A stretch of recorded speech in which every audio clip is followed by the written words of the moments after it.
नमस्ते एलआइसी आउने लोकेसन चाहिँ आज म फुल्ली भिडियो गरिदिन्छु। म जहिले आउँदा पनि आज के हो नि होइन। यो चाहिँ के ठाउँ यो नारायण चौर भन्दा यो मान्छे त्यो हिल्टन होटेलको पछाडि हो यो। बस हिल्टन होटेल मैले यही नै उ त्यहाँ भित्रबाट यता छिराउने बाटो हो क्या सानो हो त्यहाँबाट त्यो चोकबाट हो कि होइन भने म जहिले झुकिन्छु त्यहाँनिर। त्यहाँबाट हामी सर्र जान्छौँ। अब यसपछि हामी त्यो उता निस्किन्छौँ। बवाल छ गाइस। पार्किङ स्थलहरू पनि बनाएको छ एकदम दामी लाग्यो मलाई चाहिँ। यहाँनिर बिगाडीको सोरुम बनिरहेको छ। बिस्तारै गाउँ लागि यस्ता पनि धेरै मैले त्यही सोचेँ अब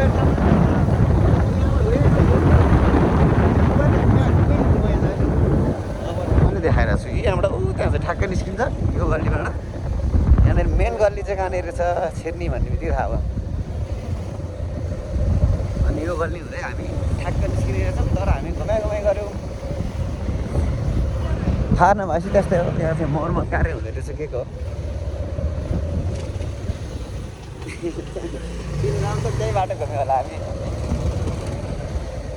सानो गल्ली देखिरहनु भएको छ त्यो त सानो गल्ली यो चाहिँ त्यो चोकबाट कति यता रहेछ ठ्याक्कै यहाँनिर एउटा मन्दिर रहेछ तर भित्र रहेछ मन्दिर। यो गल्ली हो यही गल्ली हो क्या ठ्याक्क त्यसको त्योबाट छिर्नु पर्ने रहेछ भल। यहाँबाट छटक्क छिरेपछि त्यसपछि हामी सर्लकै त्यही हो यो अलि अरू त्यो अरू बाटो हिँडेको छैन नि त म छैन भने म घुमेको होइन के भने कहीँ घुमेको छैन म। यो भित्रभित्र के हो कहाँ हो केही थाहा हुँदैन मलाई त। त्यहाँ मान्छेले 1 सेकेन्डमा पुर्याइदिएर हुन्छ आफूलाई नघुम्नुको यही भन्नु। पास गरिरहेको छ यतापट्टि उत्तर ढोका दरबारमा आएको उत्तर ढोकाबाट चाहिँ हामी सर्लक्क यता लागेछौँ। अब हामी जाँदैछौँ। अब हामी राई समालको घरबाट छिर्छ होला। अब त्यता कसरी लाग्ने मलाई थाहा भएन। कपाल बाटो देखिरहेको छ दामी दामी दामी दामी दामी।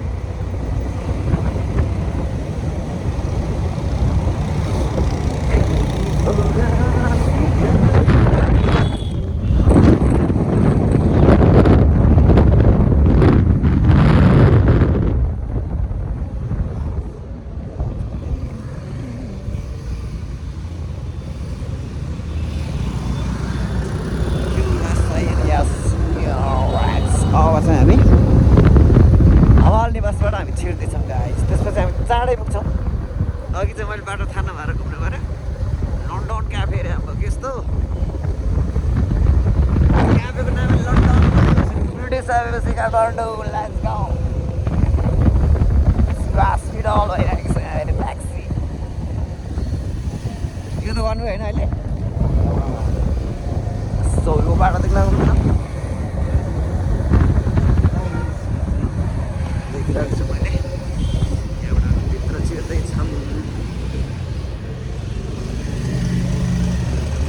यो चाहिँ गल्ली रहेको छ यहाँ चाहिँ फाइन्ड आउट। त्यो इन्डियातिर यस्तै यस्तै गल्ली हुन्छ होइन त्यही त।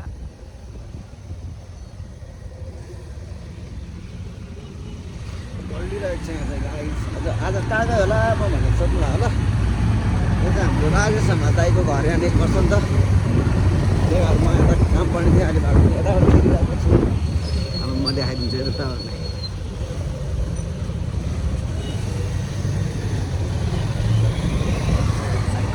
एउटा चौतारो पनि आएको छ। चौतारो हो कि काफलको बोटो जस्तो लाग्यो मलाई हो काफलकै बोटो। यो चाहिँ रहेको छ हाम्रो राजेश हमाल दाइको घर दियो। अहिले त भत्काएको छ पुरै केही छैन सब मिलाएर मिलाइसकेको छु।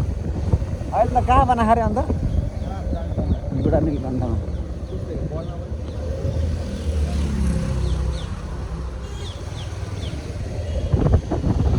हामी 7 मिनट त उहीँ बोलाएको छ अनि 4 मिनट त भइरहेको भयो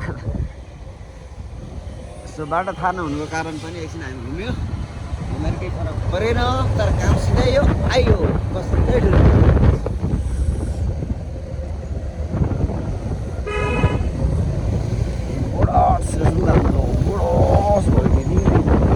सामान सिद्धार्थबाट आएको छौँ गाउँ पनि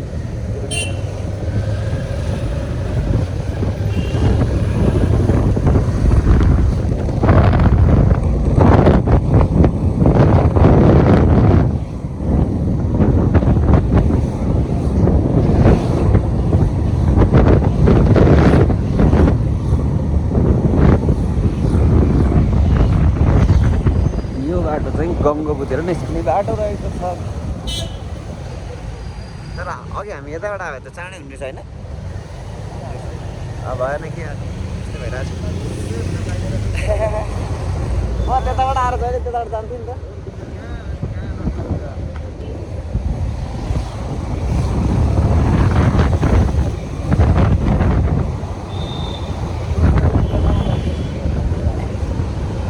त्यो आज यी गाडीहरू एउटै गुडाएन कि एउटै माइक आएको गडम गडम गडम गडम गडम गडम सस्तो चिजले चाहिँ धेरै आवाज गर्छ भने यही होला सायद होइन यो ट्र्याक्टरकै कत्रो आवाज आउँछ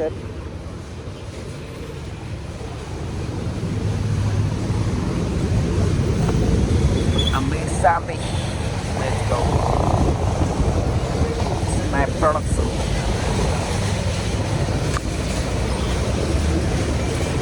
Let's go guys. सस्तो चिज चाहिँ धेरै आवाज दिन्छ भन्नुको अर्थ चाहिँ यो त्यसलाई हेरेर बुझिरहेको छ अब हामी भित्रबाट लगाइसक्यौँ सेरलाई चाहिँ यसपछि त दामी निस्क्यो फुलहरू क्या बवाल बवालले सिहाइदिन्छ फेरि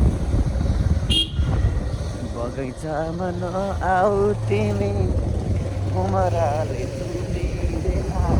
सोचेर ओहो यता घुमाइदिन्छ मान्छेले अनि मलाई अन्दाज हुन्छ मलाई कहाँ पो आइपुग्यो भनेर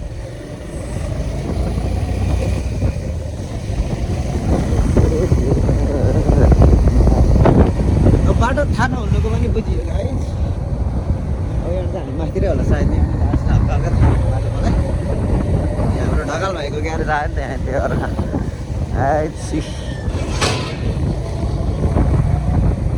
त्यो ग्यारेज आएपछि अनि मलाई थाहा हुन्छ फेरि अब घुम्यो भने यतिमा मात्रै पो अन्त गएको नि खासै त्यही भएर हो कि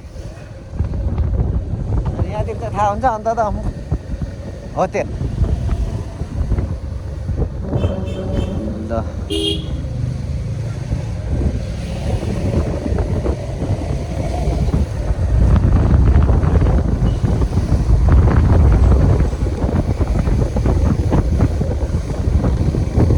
ठ्याक्करकै हामी अब यो चोकबाट यता लागेपछि सिधा पसल अनि सक्छ त बाटो नघुमेको पछि गर्दा के हुँदो रहेछ भनेर मलाई अहिले चाहिँ थाहा भयो धेरै टाइम लाग्यो नि त हामी अब यहाँ 10 मिनटभित्र हामी गएर आइसकेको छ अब यहाँ 10 मिनट त हामीले जान लाग्यो त्यो भयो ल यो अब झुक्यो भने तपाईँहरूले यो भिडियो हेरेर मस्त पत्ता लगाउन सक्नुहुनेछ